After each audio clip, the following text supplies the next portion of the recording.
möchte Sie begrüßen zum heutigen Abend und mich noch einmal ausdrücklich beim Jewish Welcome Service bedanken, obwohl Frau Trauneck nicht hier ist, die einfach den gesamten Aufenthalt von der Frau Gottlieb aus New York ermöglicht hat.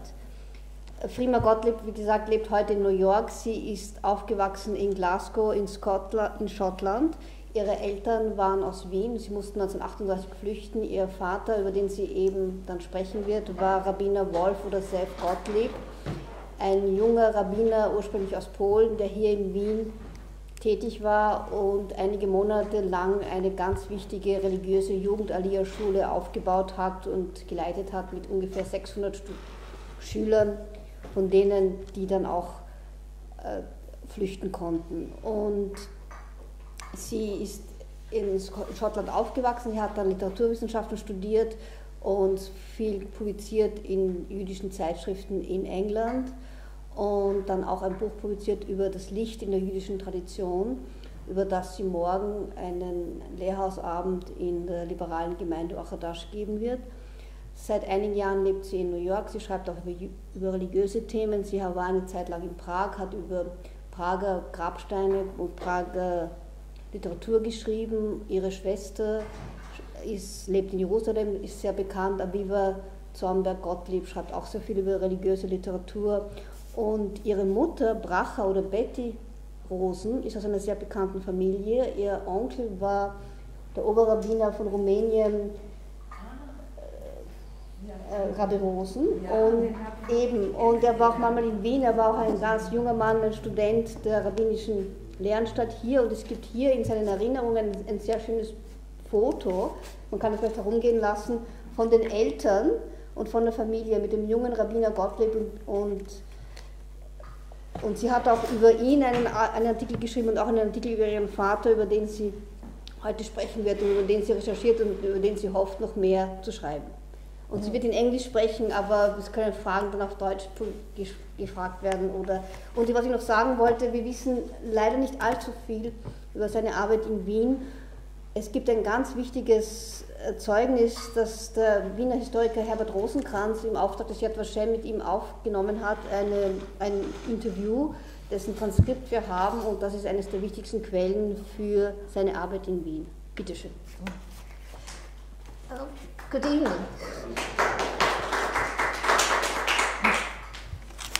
I'm sorry that I have to speak in English, but I'll do my best. I mean, I hope you will understand. In the late 60s, when I was 21, I was standing by the curb of an empty road, looking out over the sands of Israel's Negev desert, with my hand held out. I was hoping to hitch a ride to Jerusalem. An army jeep stopped for me. The driver, somewhere in his early 40s, stripped to the waist in the scorching heat and bronzed like a true Middle Easterner, gave me the usual Israeli grilling as to who I was and where I was from. When he heard my name and that I was from Scotland, his whole face changed. He came out with these words: "Don't tell me your father is Rabbi Gottlieb. He saved my life. I came to this country on a special transport from Vienna, and his was the name on the certificate that got me out." He said that Eichmann's name was on the certificate too. It's like a legend, but I met this guy, and that's what he told me. And he didn't look at all like a Viennese. He looked like an Israeli or an Arab. He looked very oriental. I was totally knocked over by what he said. To me, this was not a total revelation, however. My father never talked about it, but his work had become part of the family story I had grown up with. He had been an employee of the Jewish community, and part of his work after the ANSCHLUSS involved distributing in the best possible way the few exit visas that came his way. It may have seemed that selection of appropriate candidates was up to him. However, in his view, these certificates were not really his to give. since he had received them as a representative of the community. They belong to Knesset Yisrael, that's to all the people of Israel as a whole. That is why my mother told us he did not release any of these papers to his own family. The closest he came to helping someone with whom he had personal ties was his Torah teacher. As certificates did not go per capita, but per family unit, he felt justified in doing so, because in helping his Rebbe, he was also helping to save the Rebbe's future children. In the course of that same trip in 1967 to Israel, I visited his family, the family of this Rebbe in Mea Shearim, a highly religious district of Jerusalem, and the number of the man's children and grandchildren had already grown to more than 90 at that time in 67. Just think of what he's got now. Right. At a time when the Nazis utilized mass immigration as a means to destroy the Viennese Jewish community, Rabbi Gottlieb and his colleagues of the Shamar Hadati youth movement used Aliyah as a way to restore the Jewish people to its own land. To return, however, to the 21-year-old hitching a ride with the handsome Israeli in the Negev during the 1960s. When I realized I was facing one of the children my father helped save, I was overcome with such emotion that for the rest of the ride I was unable to say a word. It never entered my mind that I might ask my driver for such mundane details as his name and how I could remain in touch. None of that. I simply basked in the confirmation of what I had always known. When this apparition dropped me off, he disappeared out of my life like some mirage in the shimmering desert heat. I haven't met a child, such a child since. I mean, I'm longing to meet those children he helped, and I haven't. I met him before I knew anything about it. That's the irony.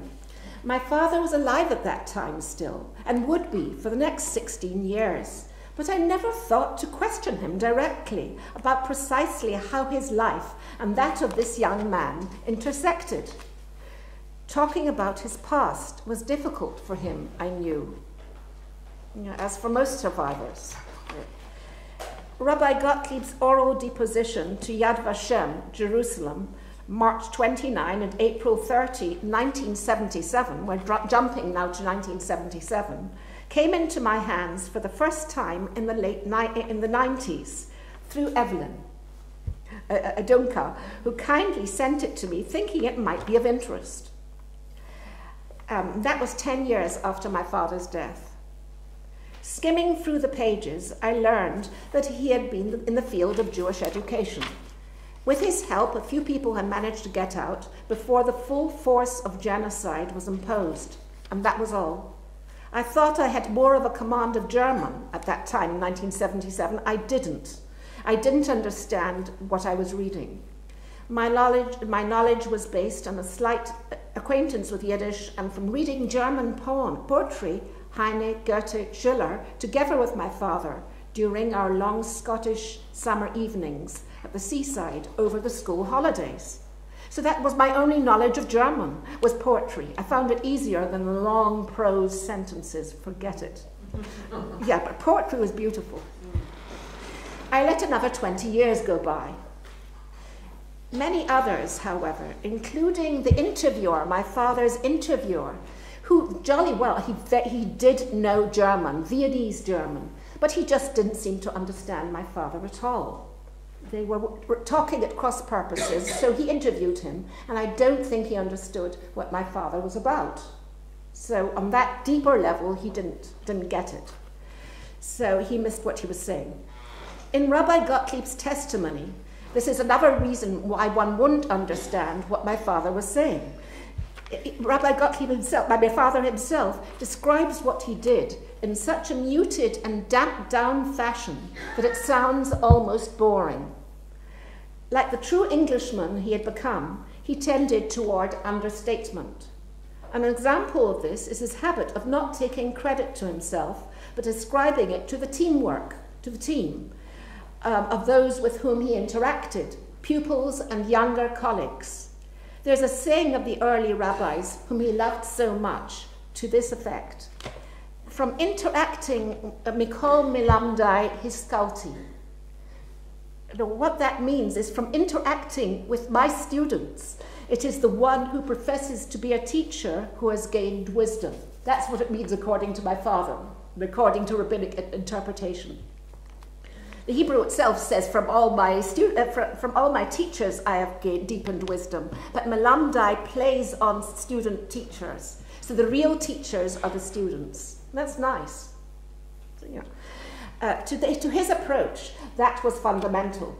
In his deposition, the royal we is used not as a statement of authority to project distance, but as a mark of inclusiveness, with the pretense of serving only as a facilitator for bringing out ideas that are already in the air. This is a very Jewish as well as a socialist and a contemporary notion, that you don't really, the idea's there and then you help to elicit it. That's education. But the teacher does do something, does lead somewhere. One of the anomalies of Holocaust history is that many people have staked a claim to having been a lifesaver. For one Jew who got out, many legitimately could, and certainly have, taken credit for saving his or her life. My father did not read it that way. No great development appears out of the blue or is the achievement of a single person. There is a Hasidic notion that tikkun ha'alam, or redemption, on the plane of history, will come only through a long chain of individual acts of kindness. Behind the saving of one life, there's a long chain of anonymous good deeds. It was a time, he says in the deposition, when countless individuals were doing their utmost to save lives. In comparison with what they gave, he may have considered his contribution quite minor. He linked his effort to the chain of attempts to do the best possible. Historians have tended to gloss over it completely, possibly because he did. What is modesty in the protagonist may be construed as misjudgment by his interviewer. As a result of this and the language difficulty, at the time I again missed the point, until belatedly clearing out his Jerusalem apartment about 2 years ago, I came across another copy of the transcript. Closer reading on the plane ride home revealed what I had never known about his past, indeed what is known to very few people. And a subsequent professional translation, I got it about 3 weeks ago, disclosed even more. So my knowledge, I believe that one gets the knowledge when one's ready for it. So so when I got it, and I'm still getting it. I hope. You all hope. Yes, right. In the early days of the ANSCHLUSS, faced with his students' frustration, he was a teacher, at the obstacles in the way of their future, never mind any education, Rabbi Gottlieb came up with the idea of starting a radically new kind of school, at least for Vienna. It would be religious, because he was, and it would specialize in preparation for Aliyah, for going to Israel, Palestine, whatever. Permission to open such an institution might even be forthcoming from the new Nazi regime, Eichmann. And in that way, a route out, an escape route for his students, would hopefully be guaranteed. In his deposition, Rabbi Gottlieb says, somehow we learned, I don't know exactly where this information came from, but there was a possibility that permission to have a youth Aliyah school could be obtained, or at least that it stood a chance. And this is how people negotiate when they know it's warm on the other end. It's an enemy, but you know that it's a possibility. There's something. Adolf Eichmann was sent to Vienna in those early days of the ANSCHLUSS. He was given one mission, to force as many Jews as possible out of Austria. In his reports back to Berlin, he needed to inflate the numbers. He needed numbers very fast. This was a production belt, or a destruction belt. the proposal that came to him from my father to Joseph Lowenherz, the new head of the Jewish community, my father's immediate superior, and from Lowenherz via Rabbi Benjamin Marmelstein, who broached the subject to Eichmann directly at the very beginning of Eichmann's career to open a school focused on that very goal of immigration, forced immigration for him, must have arrived as, I'm sorry for using the term, a godsend. It was good for him. Yet, while the Nazis used forced immigration as a means for decimating the Jewish community, the motivation, I've said this before, but the motivation behind my father's proposal was for the Jewish community's rejuvenation in its own country. The religious desire and objective that has been present in the daily Jewish prayers for 2,000 years and in the prophets and in the Bible, and which was Rabbi Gottlieb's personal goal, irrespective of Nazi persecution. What in German has a negative connotation, Auswanderung, a connotation of exile, in Hebrew denotes some kind of promotion and elevation and rise of the soul, going higher to God's country. Kibbutz Galiot, it's ingathering, it's not exile, it's ingathering of the exiles. According to the whispered accounts that got back to my father, Rabbi Marmelstein stuttered when he made the request which he and the entire Jewish community wanted so much for their children. Eichmann replied with brutal sarcasm, "Herr Marmelstein, stop mumbling, and speak up." Nevertheless, despite the latter's nerves, Rabbi Gottlieb's proposal was approved, and his name came up and his qualifications as director of the project.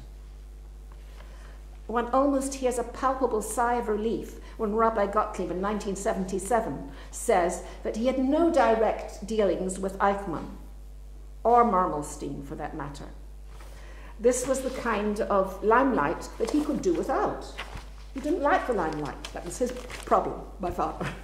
But it was he who had the brainwave of starting the institution, Jugendallier, in Vienna, that was continued with increasing difficulty by a figure with whom my audience might be more familiar, Aaron Menzer. More later about this inspirational young man, just wonderful. Yeah. At that time, Rabbi Gottlieb concedes, I founded, finally came out with an I founded the religious youth aliyah school with the help of others, mostly young, mostly the youth. People are in love with youth, and he was. Both were young and both were Zionist enthusiasts, both Menzer and he, aflame with idealism to go to Israel. There was a small age gap of 6 or 7 years between the two men. My father was 27 when he became the spiritual leader of the entire religious Zionist youth movement, Hashomer Hadati, in 1937. And Menzer began his association with Youth Aliyah, a non-sectarian, not particularly religious movement for emigration to Palestine, in 1938, when he was 21. Only 21. People were young and active in those days. And he did work for my father's school at a time that maybe my father was still there. He did. His association with my father's school began in 1938, at the end of that year. Rabbi Dr. A little about my father. Rabbi Dr. Wolf GOTTLIEB was born in Zborov or something, Stanislaw, called East Galicia at the time, on March the 10th, 1910, into a religious family of textile workers and diamond cutters, simple people, and was regarded as the spiritual intellectual, Eloi. Eloi is from the same word as Aliyah, means high, intellectual, of the family, devoting his days to Jewish learning and to playing the violin. When his violin teacher recommended that he devote more time to his music and make it his life's work, he gave it up completely, devoting himself to his Torah learning instead. But every evening at 6 o'clock, he would leave his Beit Midrash, he'd leave his place of study, yeshiva, and to go to play football with the boys on the street. Perhaps Jewish boys, maybe not, I don't know, the boys on the street. The family was part of a Jewish demographic of Galicianers that moved to Vienna rather than be absorbed into Poland in 1921. So it was already in 1921, when he was about 11 years old, that he came. So he was there a long time. I didn't know this. I just began to realize it was a long connection with Vienna. In Vienna, as in his Galician shtetl of Plancza Mala, he learned in yeshiva, never attending school, but preparing for his high school graduation through private tutors. His tutor in German was his sister, Annie, the favorite of all his siblings, his favorite, I believe, because of her love for literature, poetry, and the humanities. And because of her general intelligence, he loved her. With her he read Heine and Goethe and Schiller, and later some of that appreciation was passed on to me in the summer holidays, Scottish summer holidays. So my father studied at your lofty university without ever going to school. While sitting in on general secular lectures at the university, his base was the famous Israelitisch, could you pronounce it please? Israelitische Theologische Lehranstalt. Thanks. The Rabbis and Teachers Seminary that produced a wonderful blend of rabbis and teachers who combined scholarship in Torah, specifically halakha, Jewish law, together with strict Jewish observance, with an appreciation not only of literary aspects of the Bible, Talmudic Talmud, Gadata, Talmud story, Midrash, Kabbalah, Jewish mysticism, but also an openness to Chokhmah, the wisdom of the nations, the humanities, modern scientific modes of critical thought, and all that. A lot of syntheses of seeming opposites were going to produce an enlightenment that was both Jewish and universal. These Jewish students believed. That was their dream. Let's see what happened. Well, while opening himself to all these new ideas, he and his best friend in yeshiva, who later I discovered became a trustee of the first board of his school. They were from a rich family. This friend of his was from Diamonds. And they funded his school. You'll hear about it in a minute. They escaped from yeshiva together, and they made visits to 10 of the greatest rabbis in Poland, submitting to learn with, be examined by, and finally be ordained by them, get semicha, get the rabbinical certificates from the greatest rabbis of that time. Thus my father and his friend, Dr. Israel Weinstock, later professor of Midrash and Kabbalah at Mossad Harav Kook in Jerusalem, came away with 10 of the best smichot possible. But the story does not end there. I can't help telling it to you. I better keep hold of time, though, because I've got a lot to tell you. Okay. All right. That's right. The regular Talmidim, students of one of these great rabbis, were jealous of these strangers who came to their master and walked off with the prize. They did a little research to find out who they were, and discovered they were students at the University of Vienna. In those religious circles, secular studies and Torah learning did not mix. The students told their scandalous discovery to their teacher, who wrote to my father to ask why he had deceived them. My father replied that he had not intended any deception. At the time, he had not been asked what studies he was pursuing apart from Torah, so he simply had not talked out of turn. You don't mention everything. But if the Rebbe felt uncomfortable with such an association, he would be disappointed, but would return the ordination, the smicha, the certificate. A letter came back thanking him for his offer, but it would not be necessary. It had been the Rebbe's pleasure to learn with such enthusiastic and knowledgeable young people, and in his opinion, they deserved to be ordained by the best. This rabbi, the greater you are, the less political you are, and the less petty. So while pursuing general studies at the university with an emphasis on philosophy, for which Vienna, I think, was famous, he told us, my father did tell us, stories of how, like the Greeks, he and his friends would stroll through the Vienna streets, like Socrates and his disciples, discussing finer points of philosophy. But his speciality was in Oriental studies, particularly Ugaritic, which had become a university discipline only during the 30s. It's one of those ancient languages. I think Eichmann was interested in that language too somehow. Yeah, and it only opened up in the 30s. This is interesting, somehow. Yeah. Yeah. In 1937, Rabbi Gottlieb became, as I mentioned, the spiritual leader of the Zionist religious movement, Hashomer Hadati, which later went under the name of Bnei Akiva, and which then and now is closely connected to the Mizrahi movement. It's a moderate movement. Nevertheless, for him, internal Jewish politics were not the main thing. Though he was, that's for my father, though he was totally committed to religious Zionism, he also kept in contact with more extreme religious youth groups, such as Aguda and the Haredi. They're very religious, because he was very religious. He just was open. So people who were opposed to Zionism at the time, Aguda was, and he kept in touch with them because they were wonderful people. As he said in his deposition, the Nazis taught them to become Zionists. They weren't at the time, but then they became. Also, in 1937, at the earliest, he started his own school.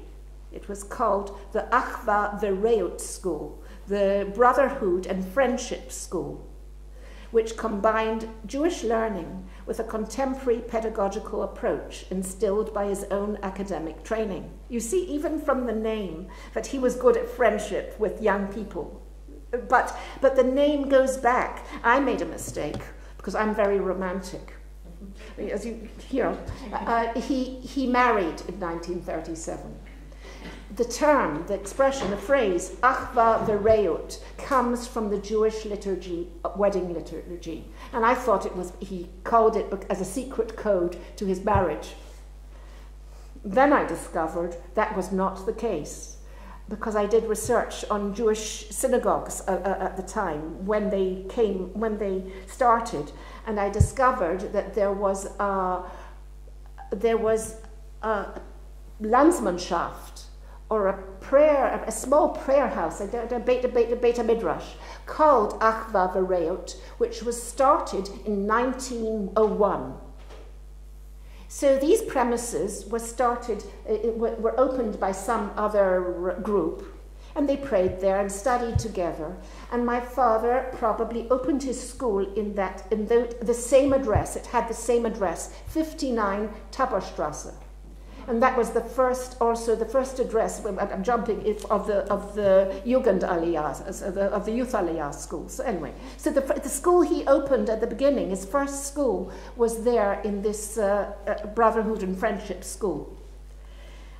After celebrating the first year graduation of this institution, he took advantage of the summer break to travel to Falticeni, Romania, to celebrate his marriage to my mother, Bracha, Betty, Rosen, daughter of one of the Gedolei Hador, one of the great rabbis of the generation, Rabbi Avraham Aryeh Rosen, the Falticeni Rav, to whom he'd been introduced to his daughter a few years before, and she was the sister, as you mentioned, Evelyn, sister of the future chief rabbi of Romania, Moses Rosen. They came from a long line, which is supposed to go back, which has been, there's a family tree going back to Rashi, the great commentator, the greatest biblical commentator, going back to King David. It's David line. This is the messianic line. So she was something. So this independent and beautiful woman, she was, just wait, it gets better. had at first refused her consent to an arranged match. She didn't want one, although she was a rabbi's daughter.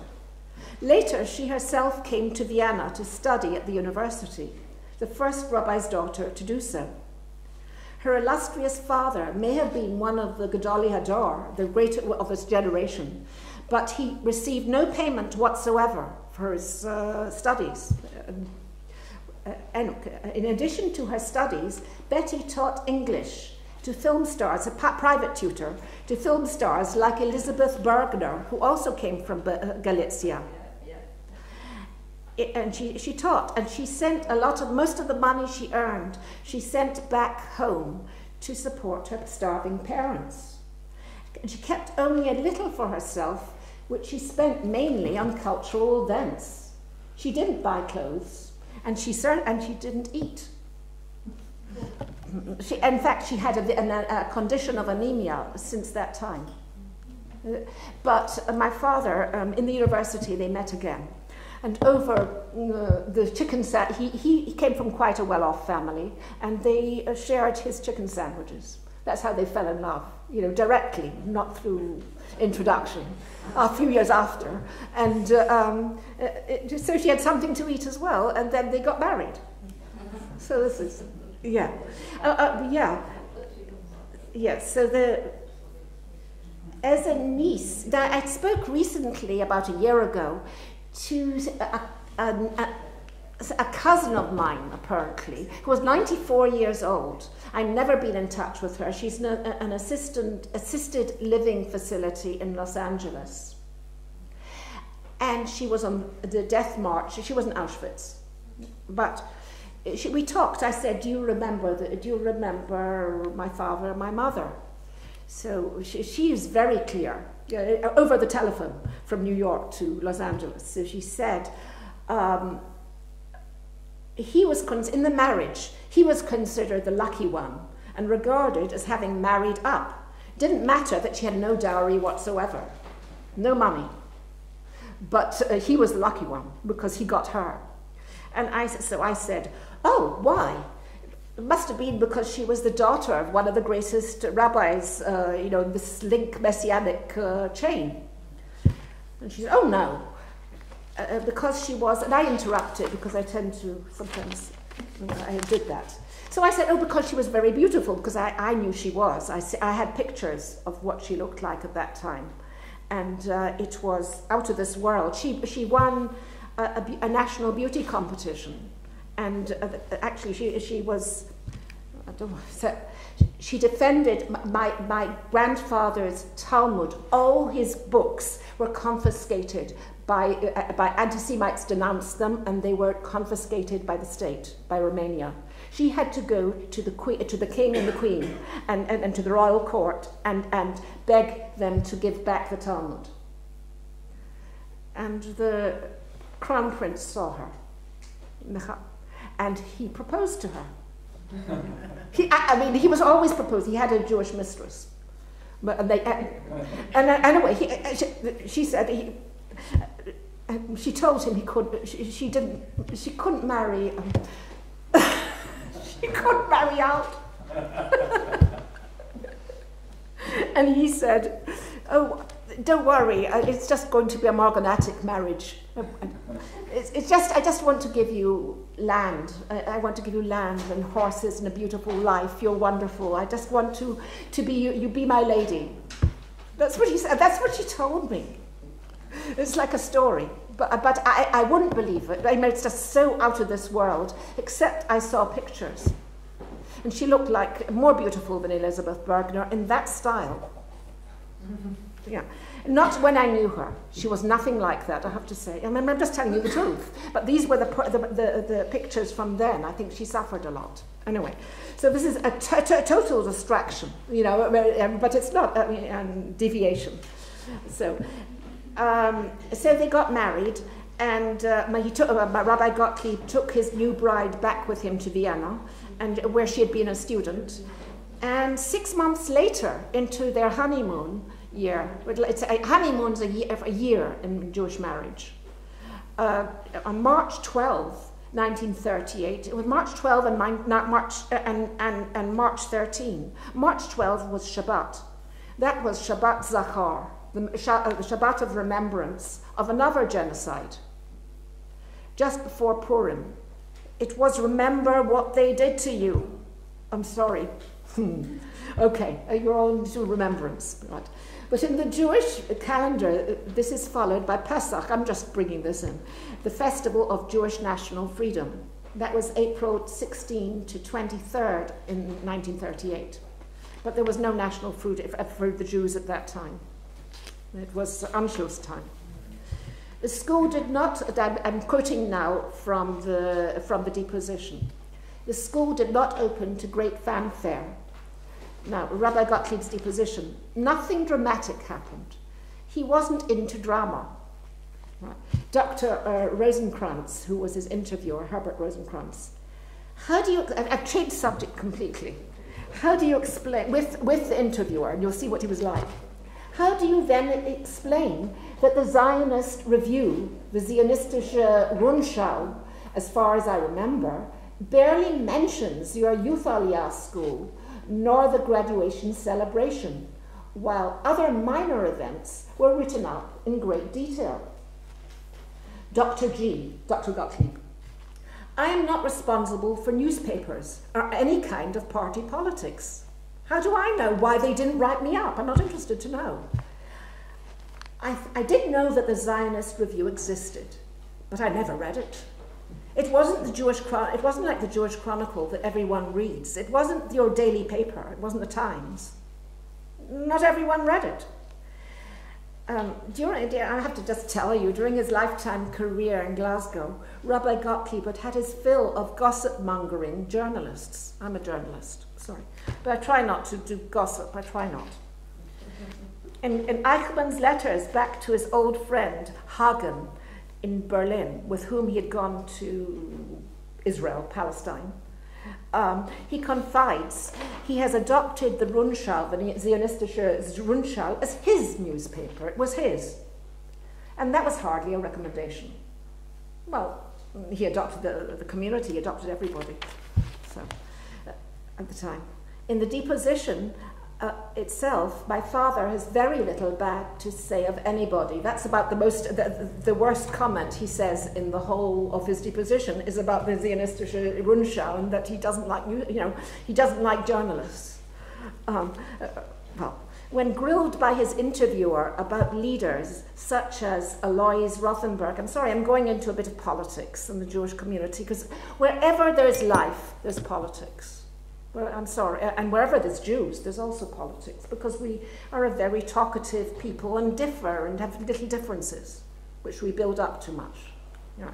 So when grilled by his interviewer about leaders such as Alois Rothenberg of the Palestine office and Lowenherz of the IKG, of the community, and how they were regarded by the grassroots of the Jewish street, in the interview, Dr. Gottlieb staved off speaking ill of people who were in a responsible and totally unenviable position. Dr. R, in this context, I would like to ask you a provocative question. Tropper, I actually worked for American Jewish Joint Distribution Committee in New York, but it had a European joint, and the head of that, Morris Tropper, wrote in December 1938 that Lowenherz and Rothenberg were Gestapo agents. He wrote it privately. He called them as bad as that. He blackened them. That's slander, basically. And he didn't intend that to be read by even by me. But this, for history already, the interviewer is trying to get at the real characters of these men, because they were dealing with the Nazi authorities in between. What was your attitude toward the leading functionaries of the Jewish community? What did the Jewish majority, the Jüdische Gasse, think in those days? How do you see these things today in 1977 when you know what went on? All the different politics. Dr. G, some people are naturally paranoid. We know for certain now that there have always been collaborators in Poland. That's Jewish collaborators, I'm afraid, as well. Today, we know exactly how this developed, that even decent people gradually were pressured into becoming a Moser, an informer. This is a sad fact in general, but the leaders of the Zionist movement in Vienna, Rothenberg of the Agency for Palestine, and Lowenherz of the Jewish community were generally trusted.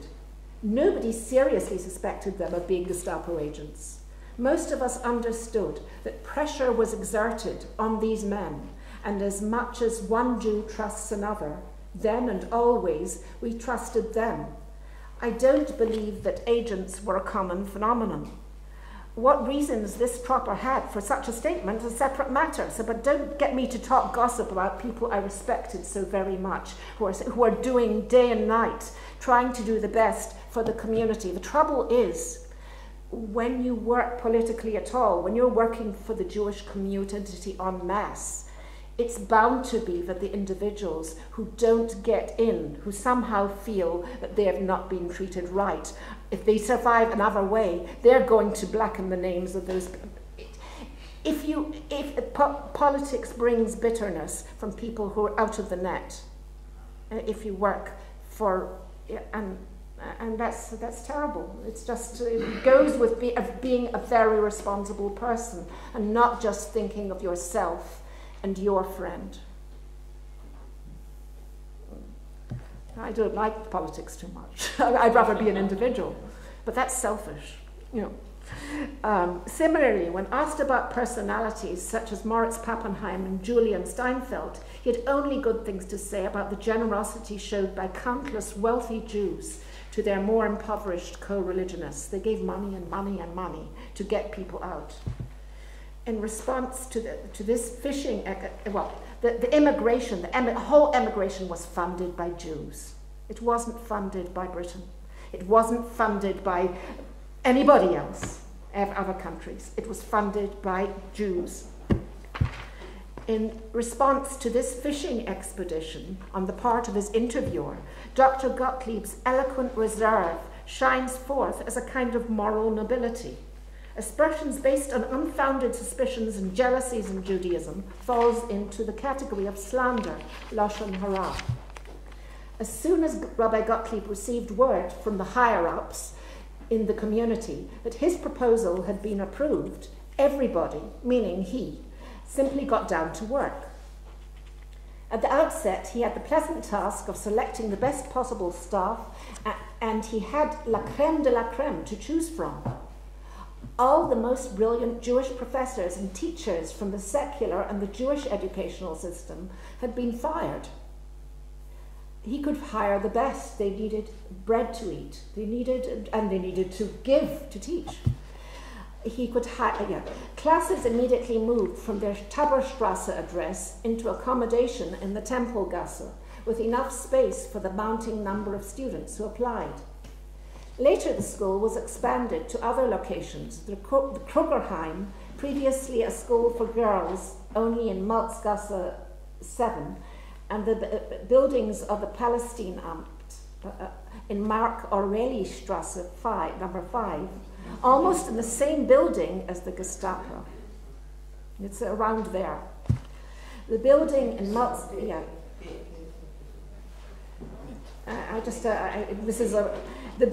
these school buildings, the very same buildings were later, after my father's time, converted into fearsome assembly points for deportation. Just as, I think, the shul itself, the main synagogue, was also. But the heart of the Jewish people was taken for deportation. Firstly, directly after the Anschluss, the Youth Aliyah School was the only Jewish institution of its kind known to Rabbi Gottlieb that was open and operating in the country. The non-religious apparently didn't have anything like it, the secular. Then after many months the school existed, two young men from the main branch of the Jewish community, Yehuda Weisbrod and George Uberal, later Ehud Avril in the Israeli government, who was a very young man at the time, came to us, this is reading from the deposition, to look at our curricula and discuss them. They discussed all the curricula because they wanted to start a youth aliyah school for non-religious, and why not? But it never got off the ground. And I can only guess it's because it's a few months later. It did. It did? Yes, there was the Marco. Which one? From the Mentor, this is the book, about the book. Oh, no. Mentor was the same one as my father's. But he was a success.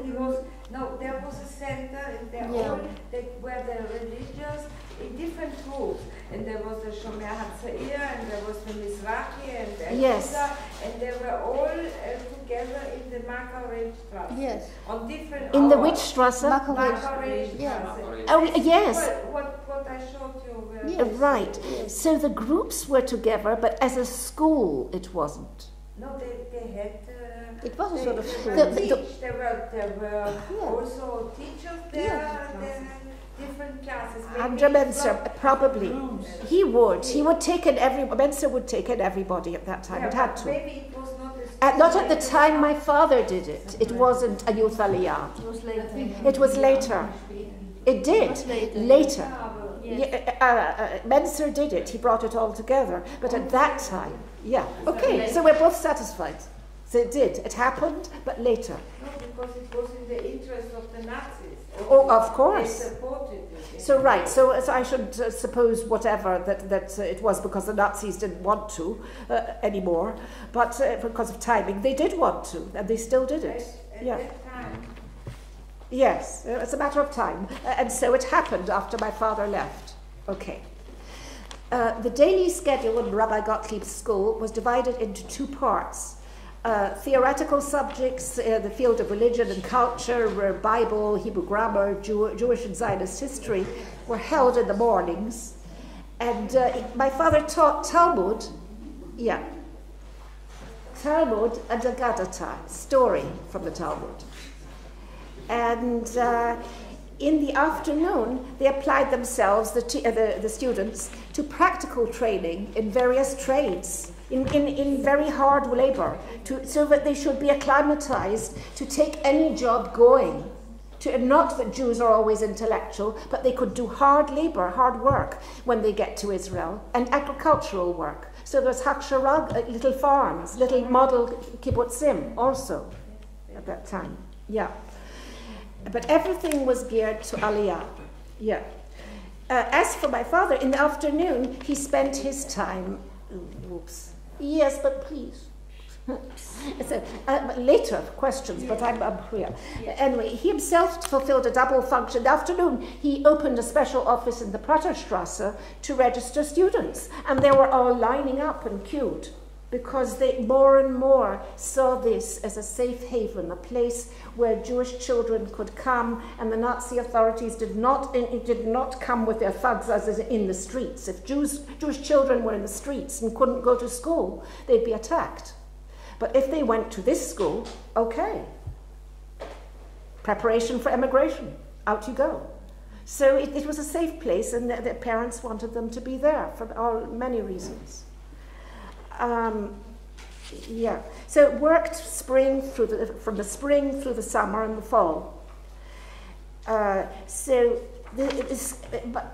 Just paradoxically, just because it was the ANSCHLUSS and there was nowhere else that Jewish children could go to school, they spent more time. They took the classes more seriously. That was their education, and they could give them the best. It was like a university. It was with all their heart. So my father said this was unterricht. It was education as you don't know. When he started the other school, it was courses, just like cheder. They'd go to a secular school during the day, and in the evening they'd drop in for a bit of Jewish studies. Now it was all day, and they did it in a much deeper way, and they loved it. It had depths to it. And they did general studies as well. As an example of what he meant, he said that he taught Talmud to a mixed group of about 60 boys and girls, which in itself was unprecedented. it says in the Talmud, don't teach your daughter Talmud. Don't teach that a Jewish law to your daughter. It's bad. It's a bad thing. So my father was revolutionary in this way, that boys and girls together would study this in a class of 60, where they were all feeling privileged that they were there learning together and paying attention, and that there was friendship, boys and girls.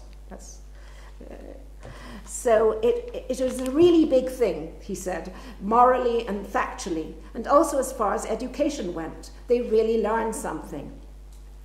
He sensed a certain impatience for such a small beginnings on the part of his secular interviewer. So he was put on the defense. I can feel he's on the defensive in the deposition, because it doesn't impress the interviewer, totally secular, and studying Torah is nothing, I'm afraid.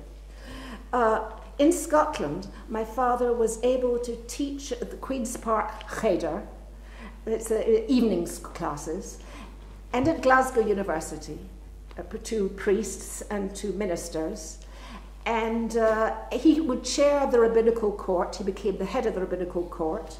And then he would attend royal garden parties at which he shook hands with the Queen, without being made to feel that any one of these activities was less or more important than any other. No snobism there. But Dr. Rosenkranz, I'm afraid this is politics, it's terrible, moves on to the subject with which he is most concerned. He's not interested at all in anything deeply Jewish. He wants to move on to the political side. And, so you prepared the children for Aliyah. I'm afraid I don't believe that his idea of Aliyah was the same as mine. His idea of Aliyah is the political going to the land of Israel. That kind of secular Zion. My idea of Aliyah is the depths of a dream and of something spiritual. And living the best, in the best way, morally as well. It's all in the land, in the Holy Land. It's a different idea. I shouldn't say it, but anyway. He didn't get my father at all. The school started within certain parameters. It was made clear, I'm afraid it was political, it had to fulfill certain, that eligible students had to commit themselves to living in a religious environment, such as a kibbutz in Palestine, for at least 2 years. With the acceleration of Nazi persecution, however, Rabbi Gottlieb's office was flooded with overwrought parents and children from all sectors of the community, secular and assimilated on the one hand, communist, and religious non-Zionists, the Aguda and more Haredi, on the other, at that time, before Mensa, right? In view of the worsening external circumstances, according to my father's deposition, Youth Aliyah was persuaded to overlook parents' political affiliations and the children's physical readiness for kibbutz life, as long as all the children lived within the frame of their promise. That's 2 years they had to be there in a religious environment. I was told 2 different things by Gabriella Underham. Said that the Youth Aliyah was very rigorous indeed in its choice of children. This is not my father, it was Youth Aliyah. They were strict about age, and they were strict about health. You had to be extremely healthy. And they were strict, about, and the other thing was that many religious children found themselves, when they got to Israel through Youth Aliyah, they found themselves in a totally secular environment. They were not given that religious framework they were promised. And they were totally out of, upset, and wrote letters. They wanted to come back to Vienna. Yeah. Anyway, so whether they were religious, but my father didn't know this. He didn't know anything what was going on at the Palestine end, the Israel end. Whether they were religious or not, nobody asked about that, he said. In this circumstance, with all the danger. Within our framework, he meant his, not Youth Aliyah. They had to be religious. But the strictures Rabbi Gottlieb made later in life, in his position of Beis Din, I'm going to tell you something hard which he had to face, head of the Rabbinical Court of Scotland, as to the essential halachic legal qualifications for being a Jew. He believed in those qualifications for being a Jew, but only in the circumstance of where it's all right, where life is okay. For being a Jew were not applied to the selection of children for his school. He said, we didn't play politics. We accepted every Jewish child. And I might as well tell you that children from mixed marriages who, from a technical halachic point of view, weren't even Jews, that's from his point of view, if the mother wasn't Jewish, they too were accepted. With us, that wasn't a factor. A Jewish child, that means every child who is threatened by their connection with the Jewish people in any way, because the father, because of one side or one grandparent, if they had any type of threat from the Nazis, they could come to his school and be safe. Nothing. No. He tried to loosen up all the because it was a rescue mission. The life of human beings comes first. Not everyone has to be Jewish, but if they're threatened as Jews by the Nazis, they get into the school. So that was how he looked at it. Dr. Rosenkrantz changed the subject. He didn't find it interesting. He wanted to know exactly when Rabbi Gottlieb started the school. Approximately 40 years. Ooh, what's the time? Yeah, no. A little bit more. Yeah, but soon be. All right. So he wanted to know when he started the school. So there's a difficulty there. See, my father told them that he'd been given courses, and that he started before or just after the ANSCHLUSS. He'd already been given courses, and after the ANSCHLUSS, he started the school. He said before or after Pesach. So Pesach ended on the 23rd of April that year. So Dr. Rosenkrantz, who seems very polite, he just said, do you mean that you started the school when all the Jewish institutions were closed and the Jewish community was closed, and you started your school then? He's very derisive. And he said very mocking. Now my father, it's 40 years later, he couldn't remember the exact date. He knew that he started, he said after Pesach, immediately. Immediately. This probably means because he worked for the Jewish community, it opened on the 3rd of May, and he probably started with them because he was working for the Jewish community. It was a link up between the community, Youth Aliyah, and the Nazis. Yeah, so that's, but Dr. Rosenkrantz was questioning it. And when Dr. Rosenkrantz came out with his big book, his big history, he did grudgingly give my father about 2 lines in his history. He said, well, yes, Rabbi Wolf Gottlieb he was the principal of this school, from July 1938 till October 1938. When I read that, I was shocked, because it doesn't give him much time, and I wanted him, to have a bit more glory. Later on I will say something, but yeah. Yeah, okay. So, yeah.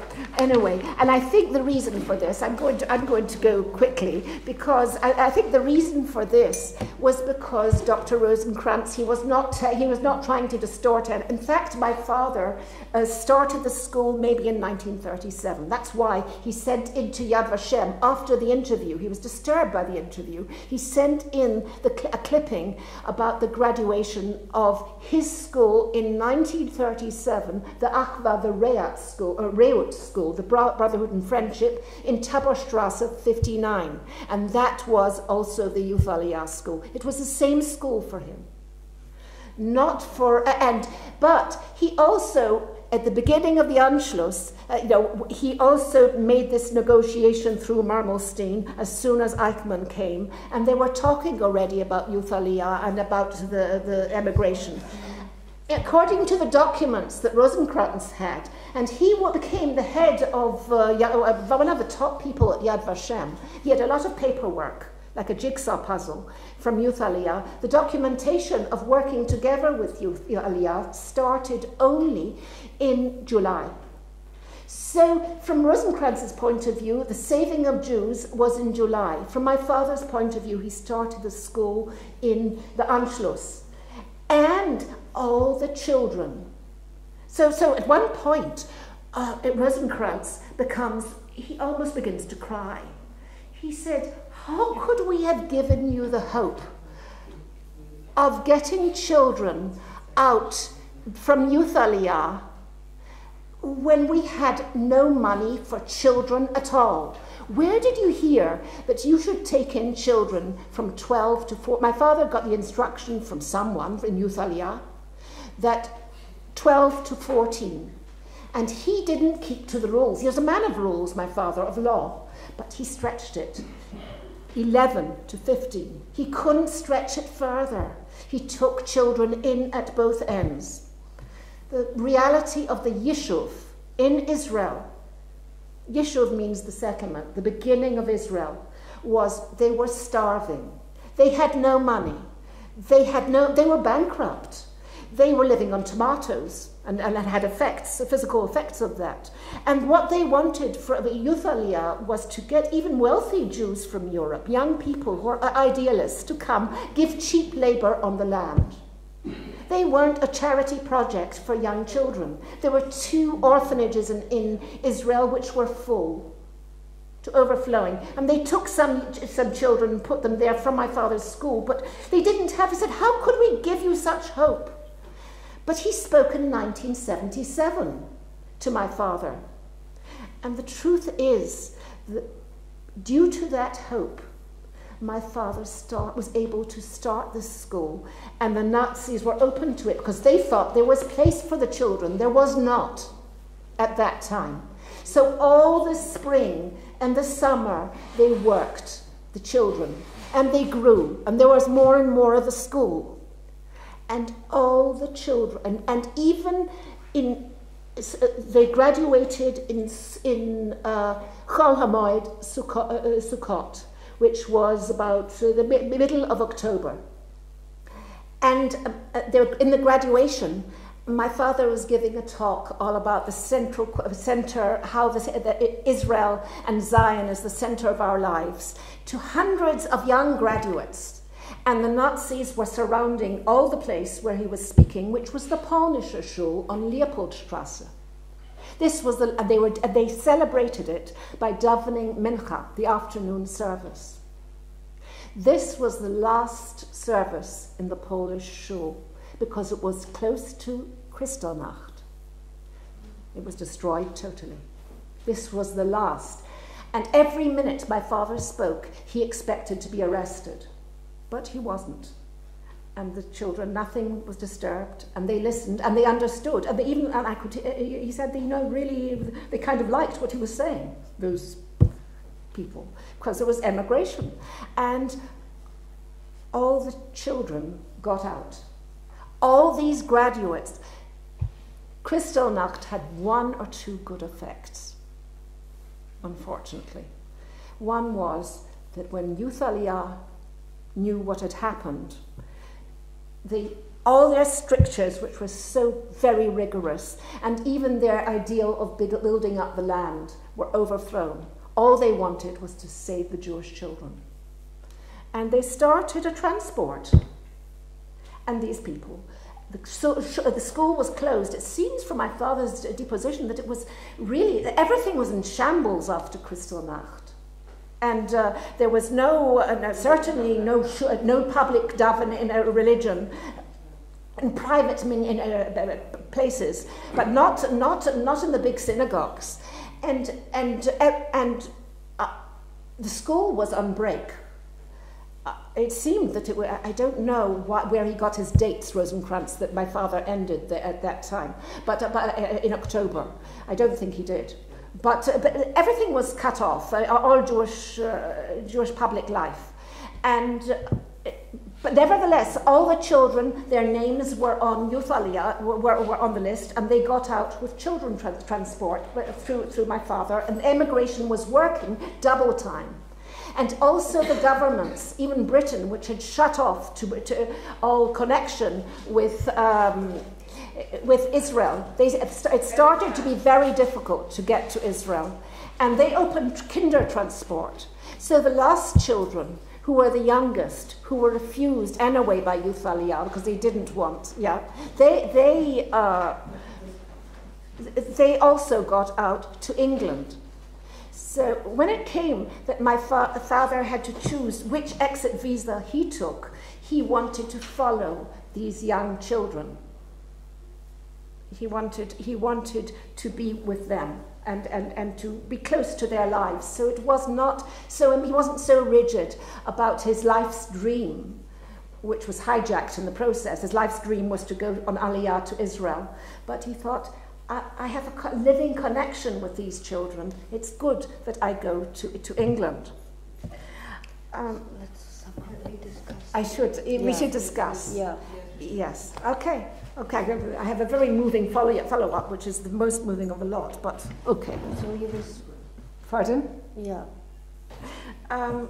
Maybe I'll just read you the very last paragraph. Mm-hmm. See, my whole take on this is that the deposition is very upbeat.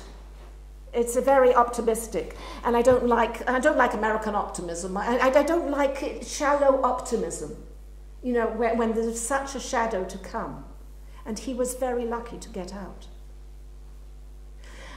But I do like it in his deposition, because I know that he himself, how much he suffered. Sorry, I'm glad he suffered. He was arrested, he was beaten up during that time. It doesn't enter the deposition.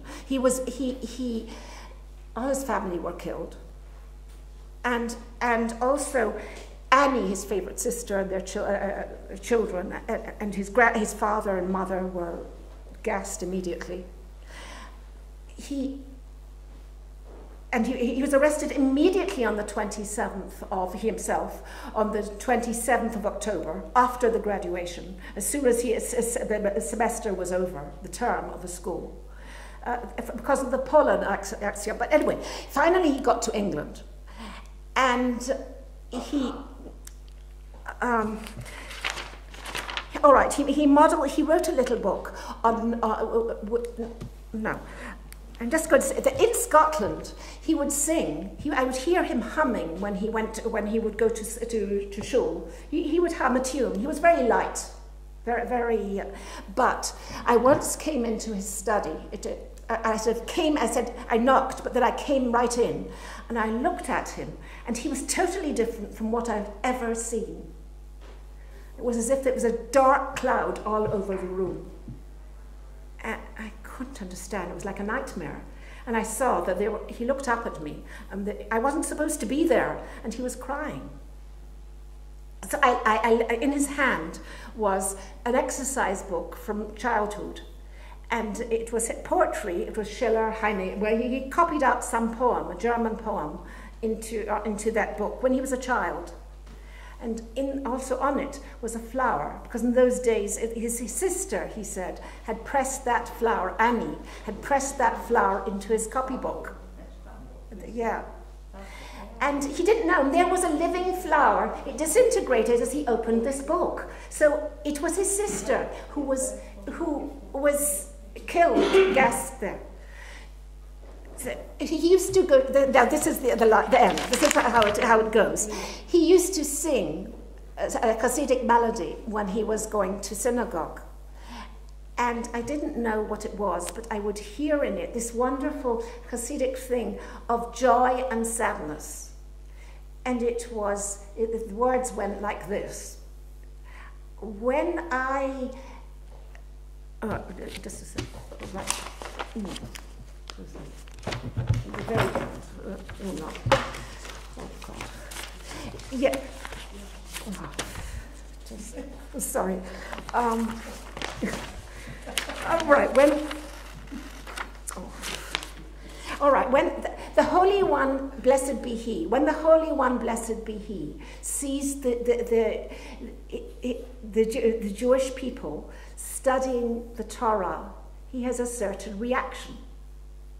When God, he turns to his heavenly host and he says, "Look down there, what they're doing. These are my children, my beloved children. They're studying the Torah. They are immersed when they're suffering. They don't focus on their own suffering, and it's unbearable, but they're sharing with my joy. They're able to go up to my joy.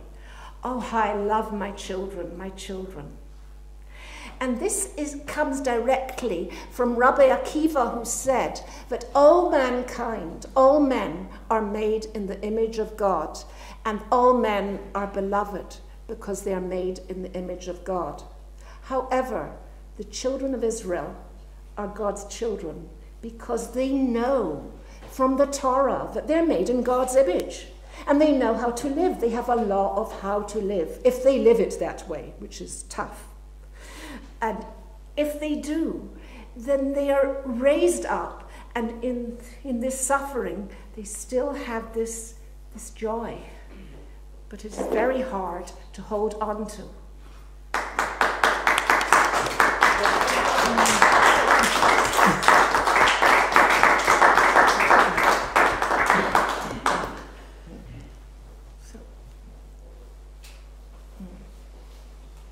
So, wir haben jetzt noch ein bisschen... Bitte? I knew your father. What?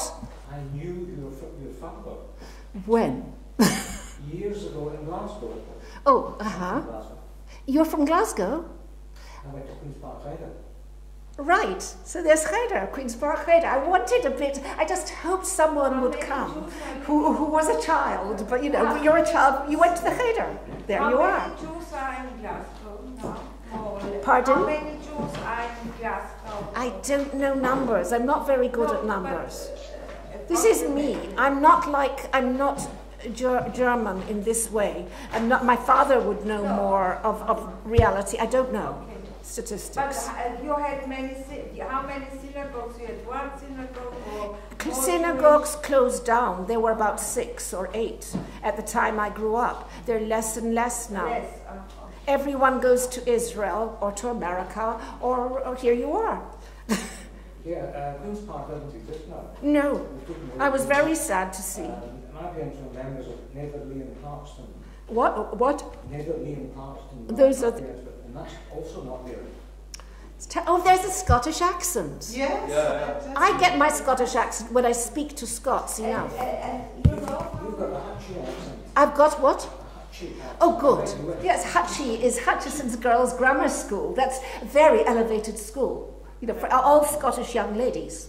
Right. And they have this English accent. Yeah, that was my Cambridge days. Cambridge. Wow. Yes, what was I going? Yeah. Oh, my father, I forgot to. He climbed out of a window. When? Where?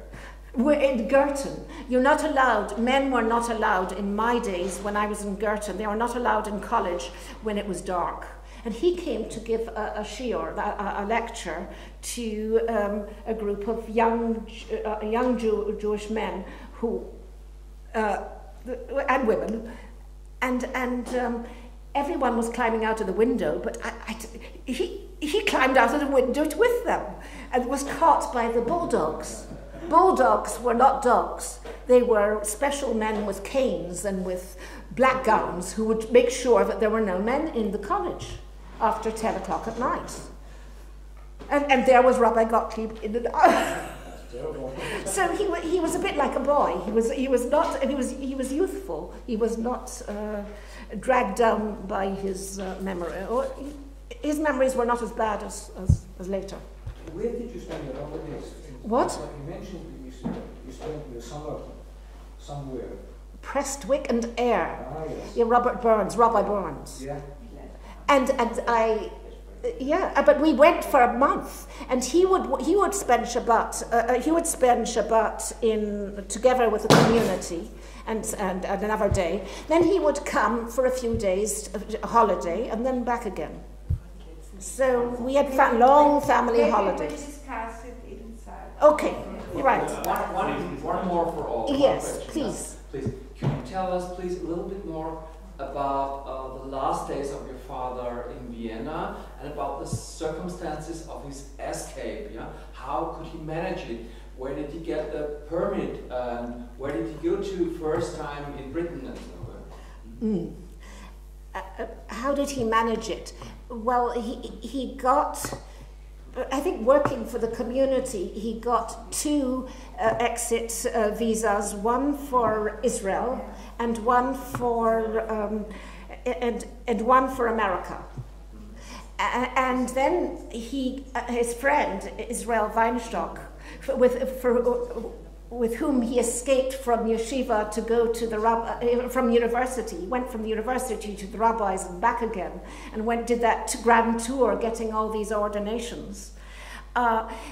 His friend got out because he was very wealthy and managed to get out, and then the whole family guaranteed my father to come to England, and it was in his name. That's why he went there. Okay, the Weinstock family, yeah? The Weinstock, yeah, in London. Okay, then it was... Weinstock family in London.